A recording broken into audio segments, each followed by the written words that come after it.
existiría carga positiva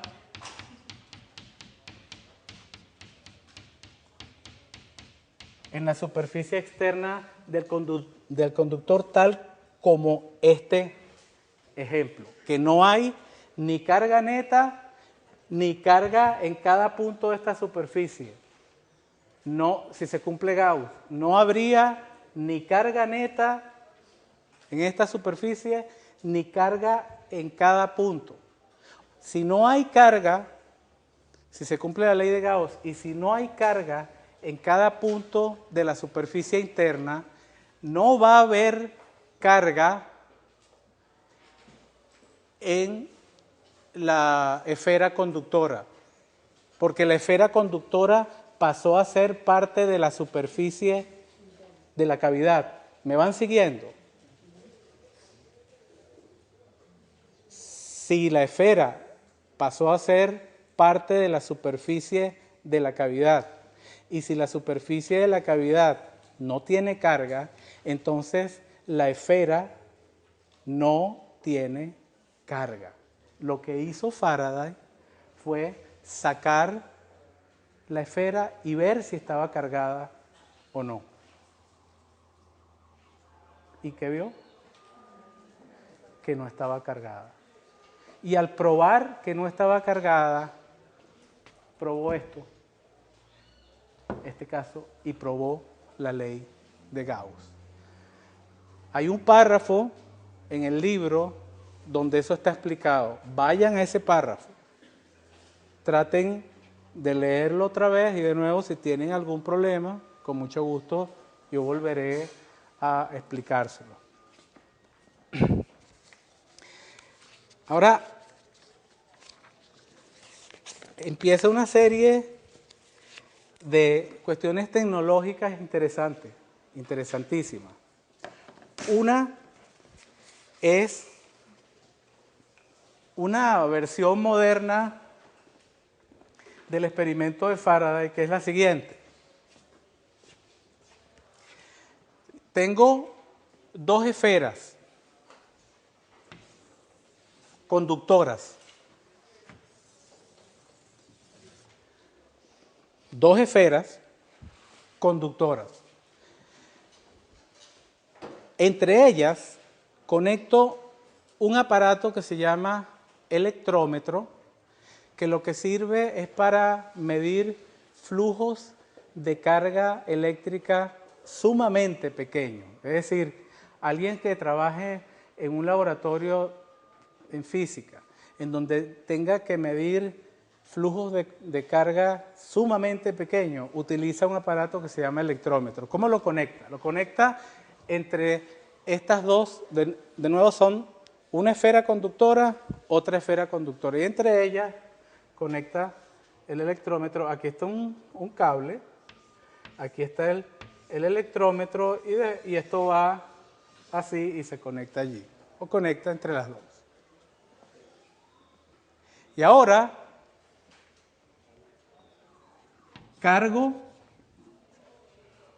deposito carga de alguna forma sobre la esfera conductora grande. ¿Saben lo que pasa en el electrómetro?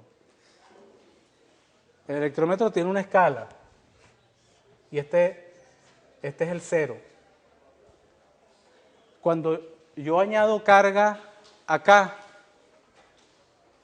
si hubiese un flujo de carga de la esfera grande a la esfera pequeña, el electrómetro lo registraría.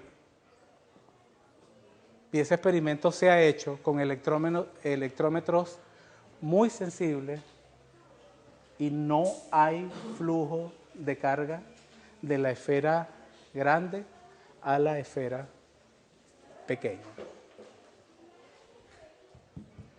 La carga siempre está en la superficie externa, no en la interna de un conductor.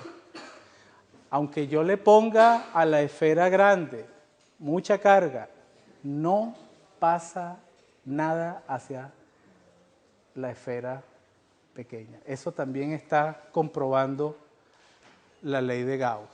Déjenme darles otro ejemplo. Hay algo que se menciona constantemente en física y que ustedes lo escuchan a cada rato,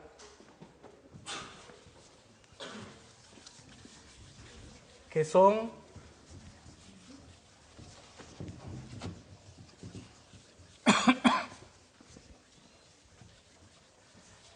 los aceleradores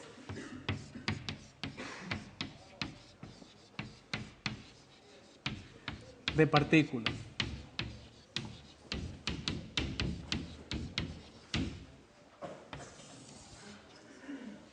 Uno de los requisitos para esos aceleradores es que las partículas estén cargadas eléctricamente.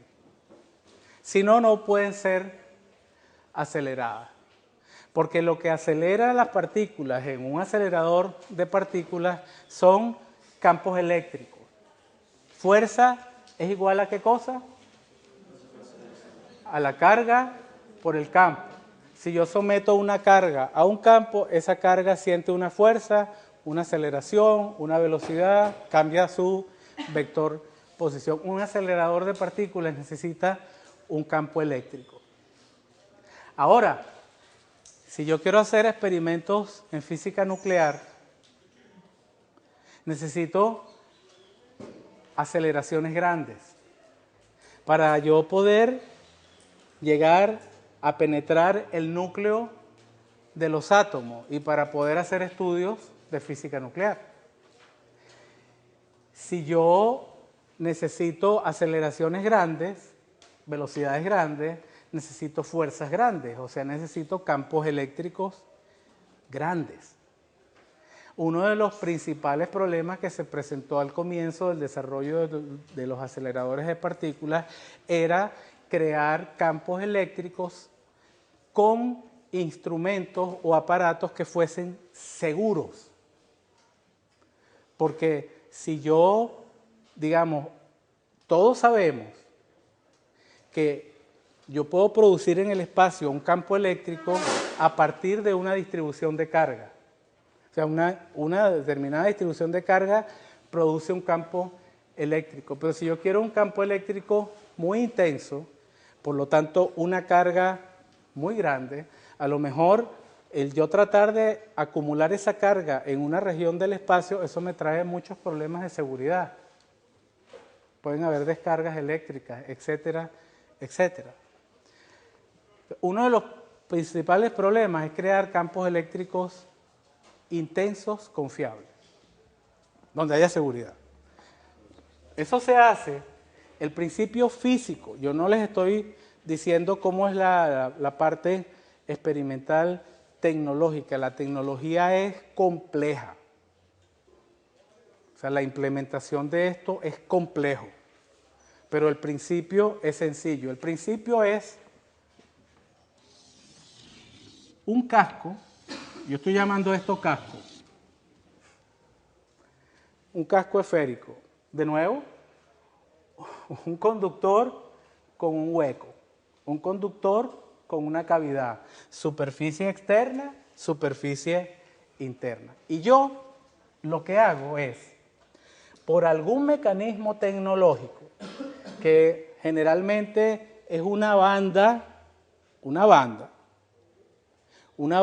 aislante, que yo la cargo con carga positiva. Y esa banda, de alguna forma, la llevo y la pongo en contacto o cercana a la superficie de la cavidad. Y esa banda, entonces, que está cargada con carga, digamos, positiva,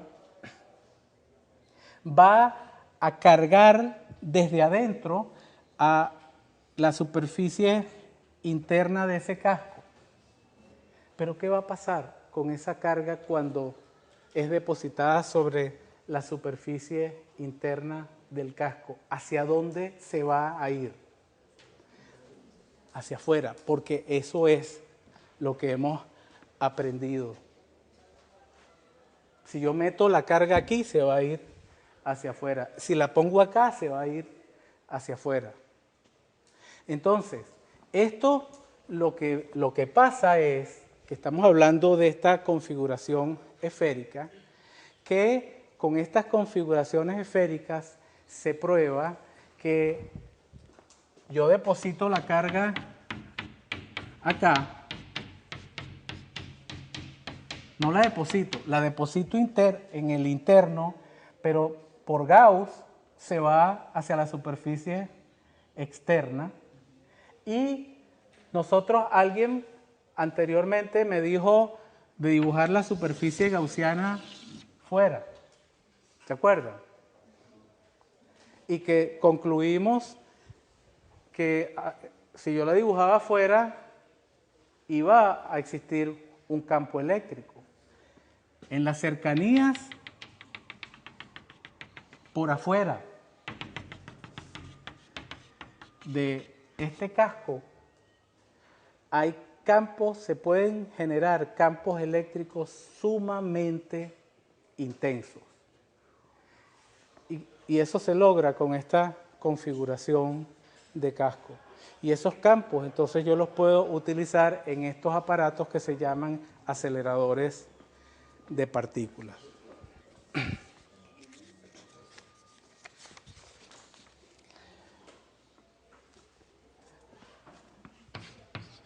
Otra cosa, blindaje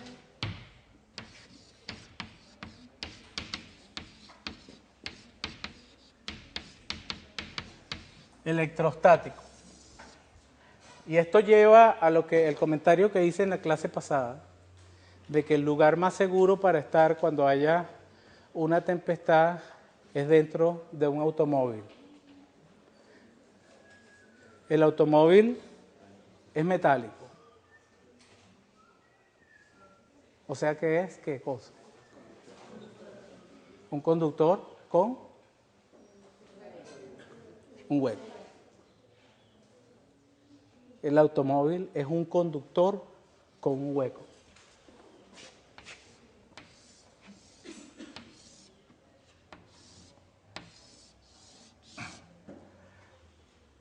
Ese es un automóvil para un físico.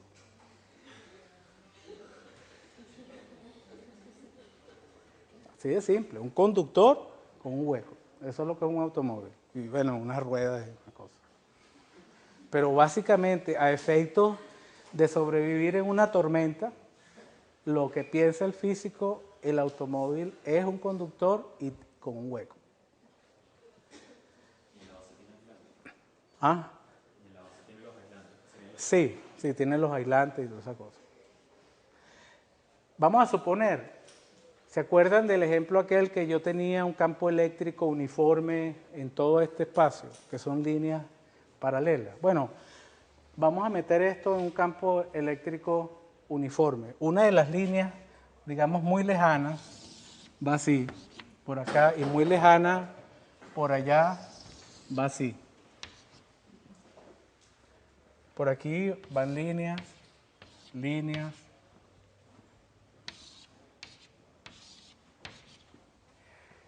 El conductor, o sea, esto, es neutro, inicialmente. ¿Cómo se van a redistribuir las cargas en este conductor por la presencia de este campo eléctrico externo que va hacia la derecha?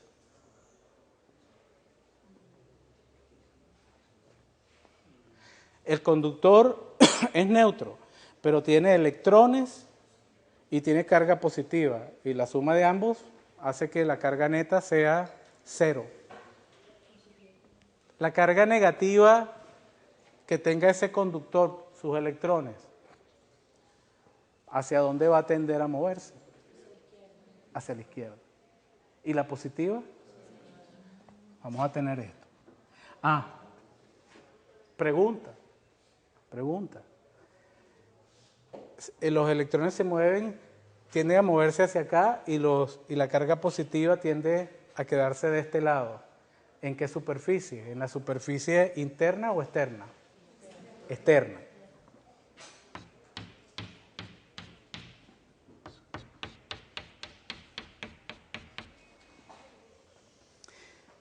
Fíjense que el campo externo va en esta dirección.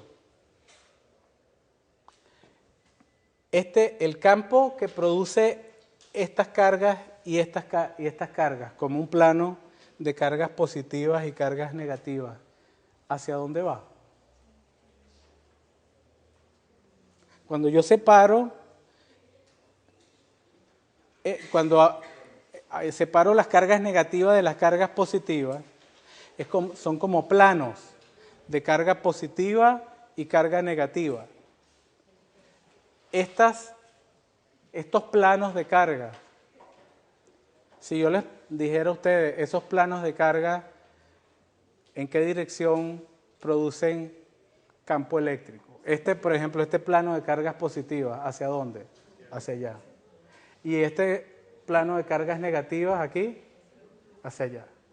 ¿Y saben qué? El campo que producen estas cargas anula totalmente al campo externo que produjo esa separación de cargas, haciendo que en la cavidad el E resultante sea igual a 0. Aquí el E es igual a 0. Dentro de la cavidad el campo va a ser igual a 0. Supónganse ustedes entonces que haya descargas acá. Si hay descargas acá, aquí no se va a sentir. Porque esas descargas eléctricas van a reagrupar a todas las cargas que están en el conductor de tal forma que ellas se van a reagrupar de tal forma que el campo eléctrico dentro de la cavidad va a ser igual a 0. Eso es el blindaje electrostático. Hay gente que trabaja en experimentos y esto no es una cosa de ficción, esto es verdad. Gente que se tiene que meter en algo que se llama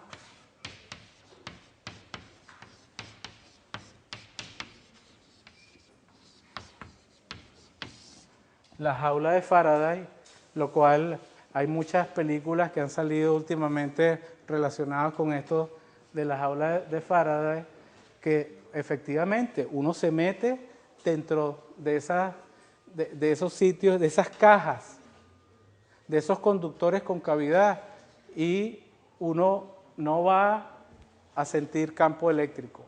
Si uno quiere hacer experimentos con instrumentos muy sencillos, muy sensibles, que sean tan sensibles que puedan ser perturbados por campos eléctricos no deseados, lo más adecuado es colocar a esos instrumentos dentro de una jaula de Faraday. O sea, y ustedes ya se pueden dar cuenta de las implicaciones que tiene todo esto que hemos visto en la clase de hoy. Es interminable las cuestiones tecnológicas que implica el estudio de un conductor con un hueco. Simplemente he dado algunas de ellas. Para finalizar la clase de hoy, de nuevo voy a resolver una situación, y me disculpan que no puedo demostrar, hay dos cosas que no he demostrado hoy que quedan pendientes para el capítulo anterior porque no tengo el concepto que necesito, y hay otra cosa más que no voy a demostrar pero que necesito mencionarla para terminar con la teoría de este capítulo, y es la siguiente.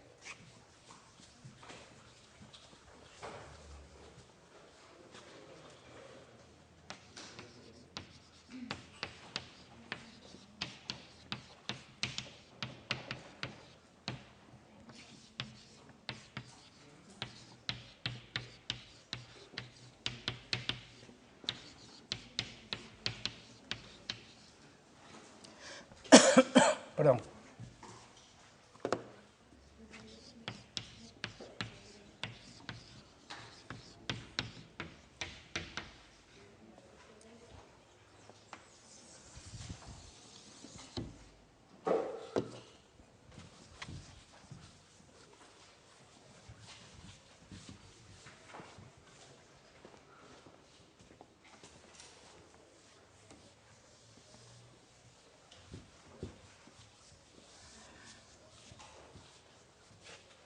Vamos a suponer que la superficie de un conductor, vamos a simularla así como esto, una sección de... Esto es superficie, no volumen, es una superficie, como un paño allí. Vamos a suponer que está cargada, tiene carga. Y uno se pregunta cuál es el campo, digamos que esta es la superficie y esto acá, esta parte es el interior del conductor.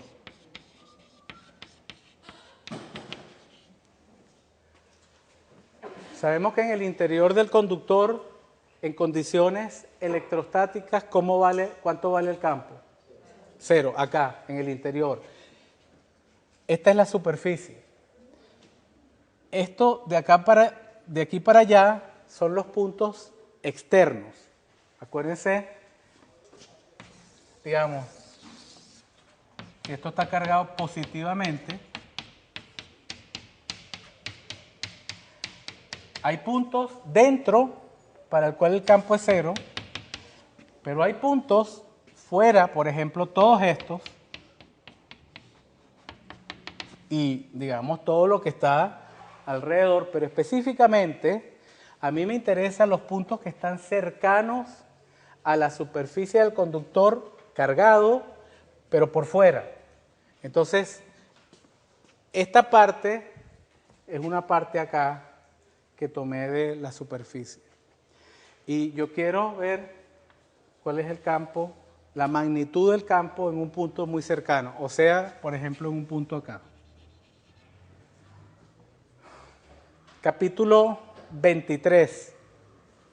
Con los conceptos del capítulo 23 se demuestra que el campo eléctrico en puntos cercanos a la superficie de un conductor que está cargado, el campo eléctrico es perpendicular a la superficie del conductor. Repito, con la teoría que vamos a ver en el capítulo 23 se demuestra que el campo eléctrico en puntos cercanos a la superficie de un conductor cargado, en puntos que están por fuera del conductor, que están muy cercanos a la superficie de ese conductor cargado eléctricamente, el campo es perpendicular a la superficie. De forma que si yo en esta superficie, imagínense que yo acá dibujo, voy a aplicar Gauss para encontrar el campo en un punto muy cercano a la superficie. Para yo aplicar Gauss, yo necesito una superficie.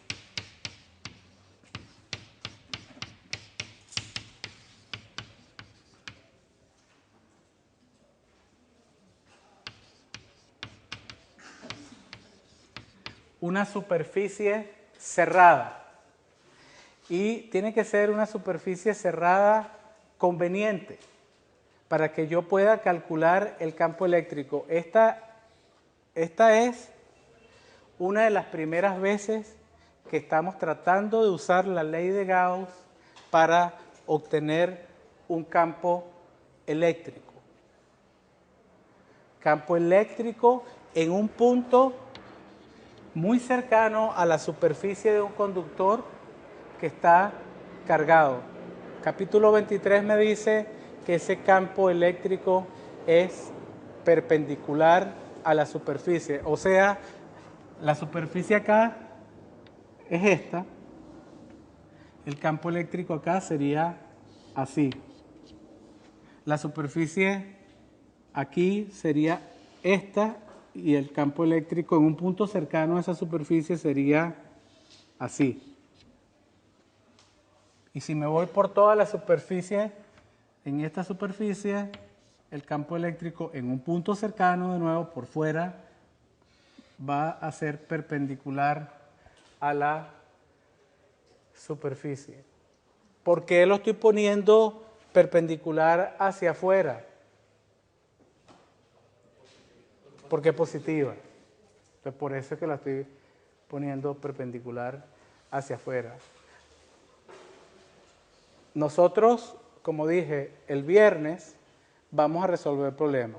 Entonces, uno de los problemas que vamos a resolver es este, pero yo tenía que tocar este punto